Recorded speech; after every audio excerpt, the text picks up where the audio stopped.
comme diapositive le fait que le recrutement est bientôt fini, qu'il reste moins de 20 patients à inclure. Après, on parlera un petit peu de EPI Airshop qui est en phase 1 à l'heure actuelle, Anto Airshop qui est une phase 1 puis une phase 2 qui va ouvrir d'ici le mois de juin, l'essai senior et l'essai RT3. Alors voilà, pour l'essai LNH 091B, 631 patients inclus sur 650 patients au total. Ça, c'est un état des lieux du 3 avril. C'était déjà il y a 15 jours. Donc, vous voyez qu'on n'est pas loin du compte. Donc, c'est un bel essai académique qui apportera un certain nombre de réponses sur la possibilité de désescalader chez les patients bons répondeurs. Pour l'essai EPI Airshop, EPI comme le partenaire Epizyme, qui a une molécule qui s'appelle le tazemetostat, qui est un inhibiteur de ZH2.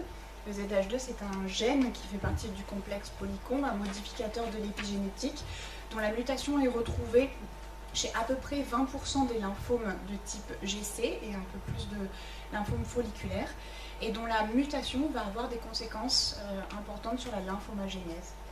Et l'inhibition de cette EZH2 va pouvoir, en tant que molécule en monothérapie, entraîner un certain nombre de réponses complètes, que la mutation soit retrouvée, ou parfois même avec des mutations qui sont non retrouvées. Donc cette monothérapie a amené à des résultats intéressants. Et l'essai EPI Airshop propose l'administration de tazemetostat associé au Airshop en première ligne thérapeutique des patients âgés de 60 à 80 ans ayant un index pronostic international avancé, donc des patients les plus graves, avec un essai qui se fait quel que soit le statut mutationnel. Ce statut mutationnel sera récupéré en tant qu'analyse ancillaire avec la disponibilité de matériel tumoral lors de l'inclusion, mais il n'est pas nécessaire d'avoir le statut mutationnel pour inclure le patient. Donc ça reste une inclusion sur le type histologique. Deuxième essai dont on va discuter, qui a un design équivalent, qui s'appelle Anto Airshop, Anto pour antosplétinib, qui est une molécule cette fois-ci qui va être sur la voie du BCR, SIC, et dont l'inhibition en monothérapie va également permettre un contrôle de certaines hémopathies lymphoïdes B. Donc l'hypothèse, c'est que l'association de cet inhibiteur de SIC, l'antosplétinib, avec la vincristine que l'on retrouve dans le CHOP, va avoir une action in vitro synergique qui va permettre une amélioration de l'efficacité de l'antosplétinib. Et donc cette association antosplétinib Airshop en première ligne thérapeutique a l'objectif d'améliorer le taux de réponse à l'issue de ce traitement d'induction. Donc on aura également une phase 1 d'escalade de dose suivie d'une phase 2 d'extension. Cet essai est prévu avec un premier patient prévu pour le mois de juin. Le protocole est soumis à l'ANSM et on est en attente de réponse de l'ANSM pour commencer à ouvrir les centres. Donc le centre de Montpellier fera partie des centres d'escalade de dose, puisque c'est Emmanuel qui est par là. Coucou Emmanuel, qui est l'investigatrice principale de cet essai. Alors l'essai senior est un essai chez les personnes âgées de plus de 80 ans, qui pose plusieurs questions, qui pose la question de l'administration du rituximab par voie sous-cutanée chez des personnes qui, de par leur âge, sont sarcopéniques, et d'autre part de l'administration de l'énalidomide en plus du R-minichop, avec une action immunomodulatrice chez des patients qui ont des profils de lymphome B, plutôt de type ABC, ou pour certains d'entre eux, liés à l'EBV. Et puis enfin, dernier essai dont je voudrais vous parler dans les lymphomes B diffus à grandes cellules, c'est l'essai RT3. Alors c'est pas un essai clinique à proprement parler. RT3, c'est une stratégie géographique de médecine, de maillage territorial de médecine moléculaire, enfin on va dire de diagnostic moléculaire. Donc l'objectif, c'est dans un centre, un lymphome B diffus à grandes cellules au diagnostic et en intention de traitement, de réaliser un certain nombre d'examens dans le centre, d'envoyer des blocs et des lames au niveau de plateformes de référence, de façon à avoir en moins de 38 jours correspondant à la réalisation de 2 cycles de Airshop, donc avant d'avoir la décision de continuer sur un 3e cycle et d'avoir les réponses en tête précoce éventuellement. Un diagnostic moléculaire d'un certain nombre d'éléments qui sont le sous-type GC, ABC ou lymphome du médiastin, et également d'avoir la présence de mutations qui pourraient éventuellement être des cibles pour des traitements en cas de mauvaise évolution de la part du patient. Donc en fait, comment est-ce que cet essai va être monté? Il va être monté en réalisant une plateforme de RT-MLPA qui permettra le diagnostic un certain nombre de cibles qui vont être définies, associé également à une analyse en NGS. Ces deux éléments vont être réalisés sur des plateformes et dans les centres, on va avoir l'immunohistochimie, la fiche, en plus du diagnostic anatomopathologique. Un CRF biopathologique sera envoyé au clinicien avant le 38e jour, de façon à ce que le clinicien puisse prendre sa décision. Il n'y aura pas d'indication thérapeutique sur ce CRF. Alors, pour les patients qui sont en rechute ou réfractaires, on a 2 essais qui sont en cours d'inclusion. Donc, Byblos, dont on fait la conférence de fin d'escalade de dose la semaine prochaine, donc la phase 1 est terminée. La phase Byblos est un essai qui associe au RDAP ou au RDAOX de l'ibrutinib chez des patients qui sont en intention d'autogreffe. Donc la dose d'ibrutinib a été déterminée dans ces 2 cohortes. Et il y a une phase d'extension, maintenant une phase 2 d'extension qui va commencer très bientôt avec la possibilité d'inclure des patients lymphomes du manteau en première ligne. Célinda, c'est un essai qui ressemble, qui est... je crois que j'ai les petits schémas. Célinda, c'est un essai qui est sur le même design, dans lequel on va utiliser le Selinexor, associé au RDOP ou au RDAOX, ou au RGDP, donc une autre chimiothérapie. Le Selinexor, c'est un inhibiteur du transport membranaire, et c'est une molécule par voie orale qui se prend 3 fois par semaine, et donc on est en cours d'escalade de dose. Dans les essais qui vont ouvrir dans les mois à venir, on a un essai PIVER qui associe la pixantrone avec l'ifosfamide et la vinlisine. On retourne 40 ans en arrière. Comment? On retourne quelques dizaines d'années en arrière. Avec PIVER? Oui. La pixantrone, oui. Oui. Alors, il y a...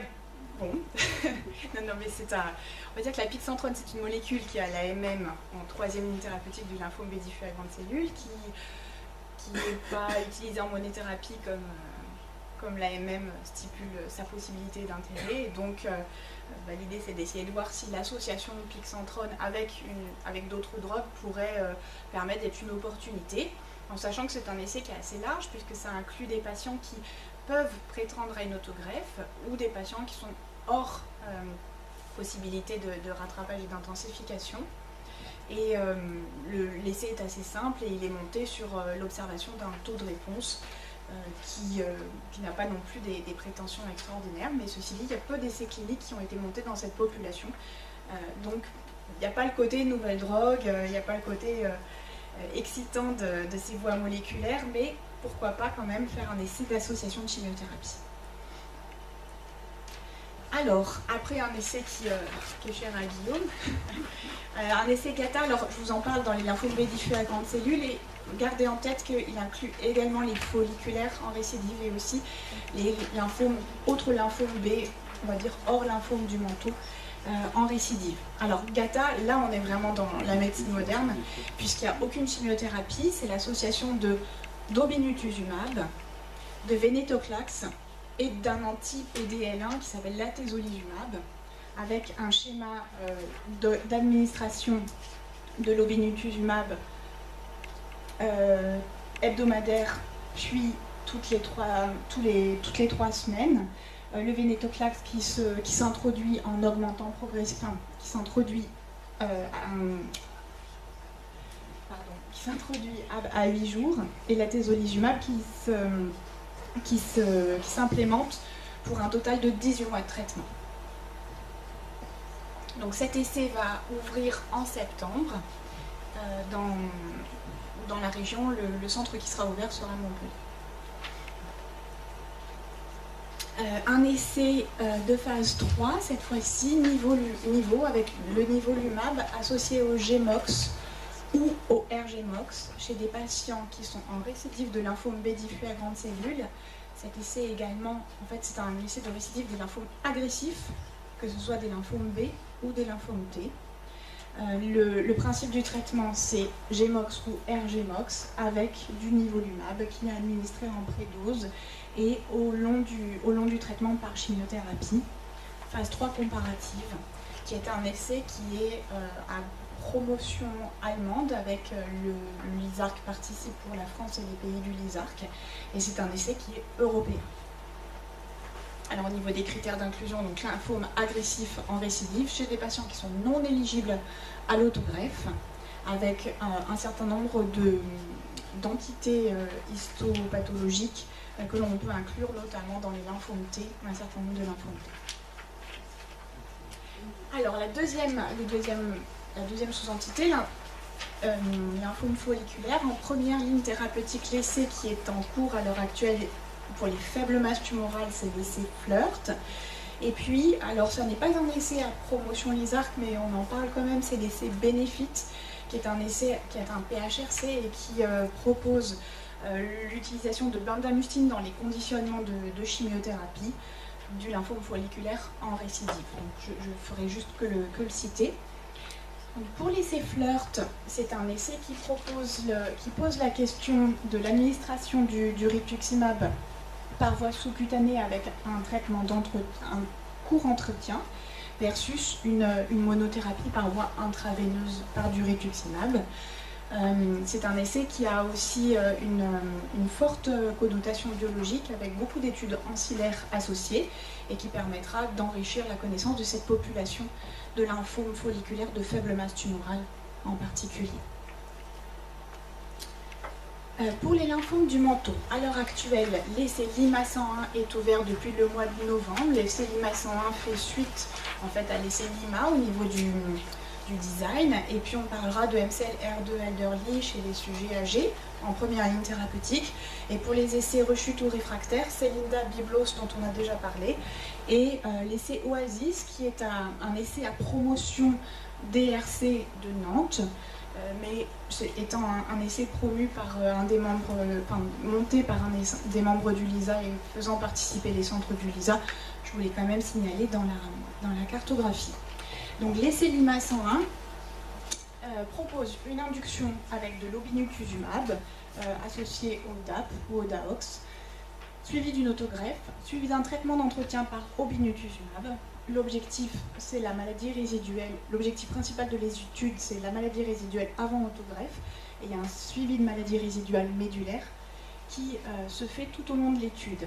Et après, la particularité de cet essai, c'est qu'on propose un retraitement éventuellement préemptif par obinucuzumab en cas de récidive moléculaire à l'issue de ce traitement d'entretien. Pour ce qui est de MCL-R2 elderly, c'est un essai qui est européen, qui inclut les patients âgés de plus de 60 ans. 633 patients sont attendus, on est à peu près à 2/3 des inclusions. Il y a 2 randomisations. Une première question qui est quel est le meilleur bras d'induction à cet âge-là, entre 8 cures de R-CHOP 21 ou bien R-CHOP et RHAD. Et puis une deuxième question sur le traitement d'entretien avec rituximab associé au lénalidomide versus l'entretien par rituximab en monothérapie. Pour ce qui est des lymphomes T, à l'heure actuelle, l'essai qui est en cours, c'est l'essai ROCHOP Study, qui est une phase 3 internationale posant la question de l'adjonction de la romidepsine au CHOP, la romidepsine étant un modulateur épigénétique. Il existe également, donc, pour les essais de rechute, l'essai de niveau dont on a parlé tout à l'heure avec GMOX plus nivolumab, l'essai Total, qui est un partenariat avec Takeda sur le brintuximab associé à la gemcitabine chez les patients en récidive. Et puis deux situations qui méritent d'être développées. La première, c'est celui d'un registre prospectif, rétrospectif et prospectif des cas de lymphome anaplasique post-implant mammaire. Donc il existe une RCP nationale où toutes les patientes souffrant de lymphome anaplasique post-implant mammaire peuvent être discutées. Et il y a une récupération du matériel biologique et il y a un CRF pour justement comprendre dans quel contexte est-ce que ce lymphome a pu émerger.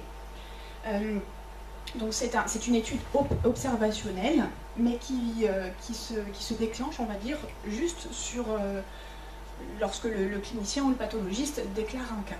À l'heure actuelle, il y a 32 cas qui ont été déclarés en France. L'étude lymphome anaplasique ALK+, c'est un observatoire. Il n'y a pas d'intervention thérapeutique à proprement parler, mais c'est un observatoire qui est ouvert dans une grosse vingtaine de centres sur la possibilité de suivre en maladie résiduelle le transcrit NPM-ALK au niveau du sang chez ces patients-là, et avec l'idée, comme c'est fait dans les protocoles de pédiatrie, que ce suivi de maladie résiduelle moléculaire peut être éventuellement prédictif de la réponse. Donc c'est un observatoire qui va être mis en place cette année. Donc l'étude RECHOP. Et puis enfin, pour les lymphomes indolents, alors la diapositive est un petit peu vide, c'est juste pour témoigner du fait que là, tout de suite maintenant, il n'y a pas d'essai en première ligne, il y a des discussions qui sont en cours et qui aboutiront peut-être l'année prochaine vers un essai en première ligne dans cette indication-là en particulier. Sinon, les essais indolents ont des possibilités d'inclusion dans les essais dont on a parlé, Célinda, Biblos et Gata également, qui a une cohorte de lymphomes indolents. Enfin, pour finir, les lymphomes de Hodgkin, alors avec un certain nombre d'essais, à la fois en première ligne et en récidive. Alors en première ligne, je vais commencer par ces deux essais-là, AMC 085 et ANOVRE. L'AMC 085 est un protocole qui recrute à l'heure actuelle chez les patients VIH ayant un lymphome de Hodgkin, qu'il soit localisé ou disséminé, et ça propose l'AVD plus brentuximab en première ligne thérapeutique. C'est un essai qui a à promotion du NCI, donc il est on va dire, il est américano-français, qui a posé quelques soucis d'observation de toxicité dans cette population-là, notamment avec les antirétroviraux, et il y a eu des ajustements qui font que maintenant on est reparti sur le fait d'honorer ces inclusions et de repartir sur ces inclusions. L'autre essai dans la population HIV, cette fois-ci en récidive, et c'est un essai qui va être mis en place au cours de cette année, c'est un essai ANOVRE qui propose un traitement par nivolumab en monothérapie chez les patients Hodgkin VIH en récidive, le nivolumab étant fait jusqu'à 2 ans de traitement. Donc ça c'était pour les patients HIV. Après pour les patients hors HIV en première ligne thérapeutique, 18-60 ans, les patients sont traités par ABVD. En cas de TEP positif, on peut adjoindre du brentuximab pour essayer de... Alors pardon, on réalise du BICOP, la radiothérapie, et on fait un traitement d'entretien par brentuximab pour améliorer la réponse et améliorer la PFS. On a également, pour les personnes de plus de 60 ans, un essai PVAB, pas de thérapie ciblée en tant que telle, mais plutôt une association de chimiothérapie dans l'idée que la BVD peut être un peu toxique dans cette population des gens de plus de 60 ans. Donc l'association de prednisone, vinblastine, doxorubicine et bendamustine. Et puis, dans les récidives, l'essai BVICE qui commence la phase 2 après une phase 1 d'escalade de dose, association ICE plus brentuximab chez des patients en intention d'autogreffe. L'essai NIVINI-O qui va être mis en place, qui propose du nivolumab en première ligne thérapeutique, des patients de plus de 60 ans ayant un certain nombre de comorbidités qui ne leur permettent pas de commencer une chimiothérapie. Cet essai propose l'administration de nivolumab en monothérapie jusqu'à 6 cycles. En cas de réponse complète, on continue sur du nivolumab en monothérapie. En cas de réponse partielle, on rajoute de la vinblastine, on fait une association vinblastine nivolumab. Dernière diapositive, donc on reprend les essais de phase précoce qui sont Biblos, Célinda et Gata. Gata étant incluant les patients lymphome B diffus à grande cellule, lymphome folliculaire et lymphome B indolent hors lymphome du menton.